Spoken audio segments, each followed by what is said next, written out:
প্রধান উপদেষ্টার আজকের বক্তব্যে কেবল নির্বাচন নয়, বিচার, সংস্কার, জুলাই ঘোষণাপত্র, সার্বিক সকল বিষয়গুলোই এসেছেন এবং সেটার সম্ভাব্য কবে হতে পারেন উনি প্রতিশ্রুতি দিয়েছেন, একটা ধারণা দিয়েছেন।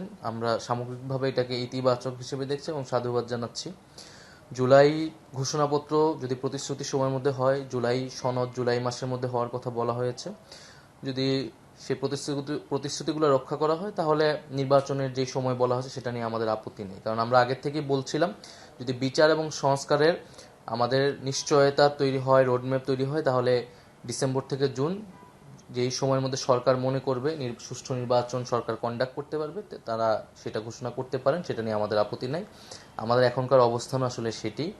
আমরা মনে করি যে জুলাই ঘোষণাপত্র, জুলাই সনদ বাস্তবায়ন করে লেভেল প্লেইং ফিল্ড নিশ্চিত করে এপ্রিলের দিকে নির্বাচন হতে পারে। নির্বাচন, একটা সুষ্ঠু নির্বাচন পরিচালনা করতে হবে এই অন্তর্বর্তী সরকার কিন্তু সেটার জন্য দায়বদ্ধ। ফলে সরকারের প্রস্তুতি, সরকারের পরিকল্পনা সে অনুযায়ী আসলে সরকারি সিদ্ধান্ত নিবে। কোনো একটা দলের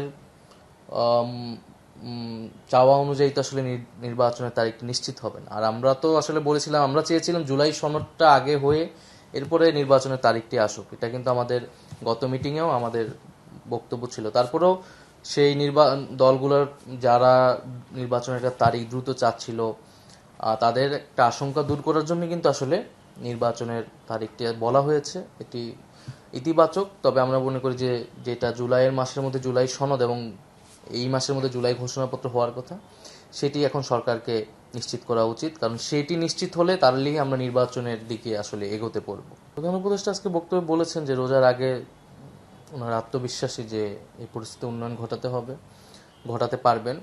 আমরা নির্বাচন কমিশন পুনর্গঠনের কথা বলেছি, লেভেল প্লেইং ফিল্ডের জন্য সবচেয়ে গুরুত্বপূর্ণ নির্বাচন কমিশন। তাহলে প্রথম কাজটি হইতে পারে যে নির্বাচন কমিশনটাকে পুনর্গঠন করা, নির্বাচন সংস্কার কমিশনের প্রস্তাবনা অনুযায়ী সেটাকে পুনর্গঠন করে আমরা সেদিকে আগাতে পারি। তবে আমার কাছে মনে হয়েছে, আমাদের কাছে, যে জুলাই মাসে জুলাই সনদটা এটাকে সবার প্রায়োরিটি দেওয়া উচিত।